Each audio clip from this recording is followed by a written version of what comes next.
quand Napoléon III l'a reçu aux Tuileries, à Paris, il a demandé, y a-t-il un endroit où je puisse prier? Il a dit, bon, on n'a pas de mosquée à Paris, mais il y a une église, c'était l'église de la Madeleine, bon, qui n'est pas loin. Il a dit, je veux y aller. Et ça a été le premier musulman qui a, en France, en tous les cas, prié à l'intérieur d'une église chrétienne. C'est quand même pas banal. Donc, il y a dans tout cela un message pour nous aujourd'hui.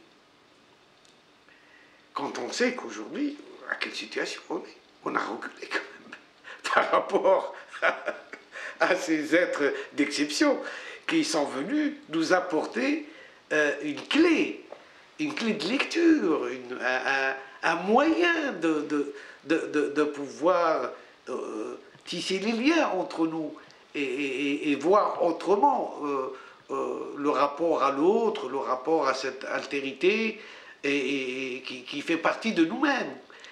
Et que la religion ou la religion, comme on veut, c'est pas là le principal. Le principal, c'est qu'elle nous invite, elle nous prépare, elle nous à construire quelque chose de positif, à la fois pour nous, mais aussi pour la société et l'environnement dans lequel on vit. C'est ça le capital humain. Le génie humain, c'est qu'est-ce qu'on laisse? Qu'est-ce qu'on laisse aux autres?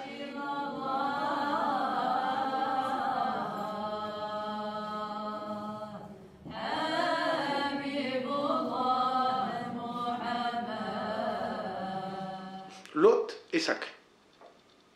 Qu'il soit de votre peuple, qu'il soit de votre religion, qu'il soit athée, qu'il soit...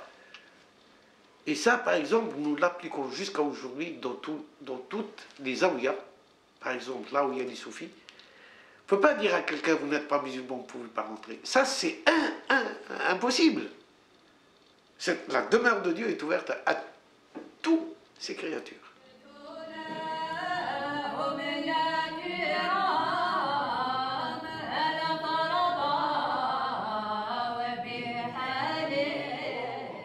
Le Cheikh El Hadj Addak disait toujours, ne demandez, mon grand-père, il disait toujours, ne demandez pas à quelqu'un quelle est sa nationalité, quelle est sa religion, demandez-lui quelle vérité il cherche.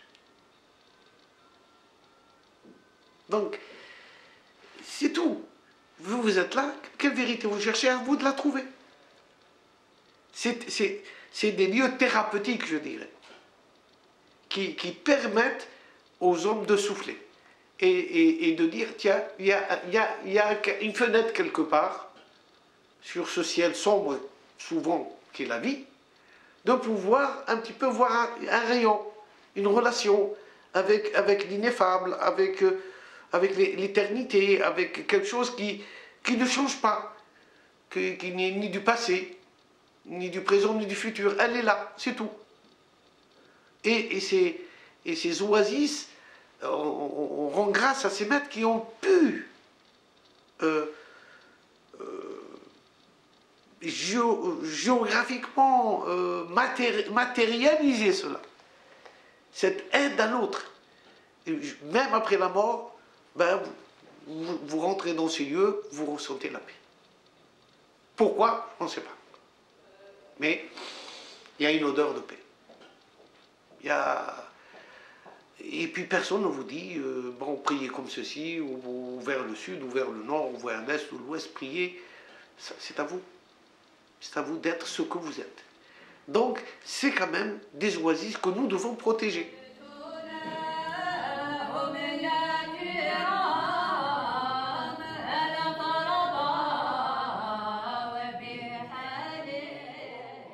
Pourquoi on voudrait lancer cette journée et de rattacher le vivre ensemble au faire ensemble? Parce que le vivre ensemble, nous sommes condamnés à vivre ensemble, qu'on le veuille ou pas. Mais pourquoi rester sur cette idée du vivre ensemble par contrainte ou par nécessité? au lieu de choisir à vivre ensemble pour un projet ensemble.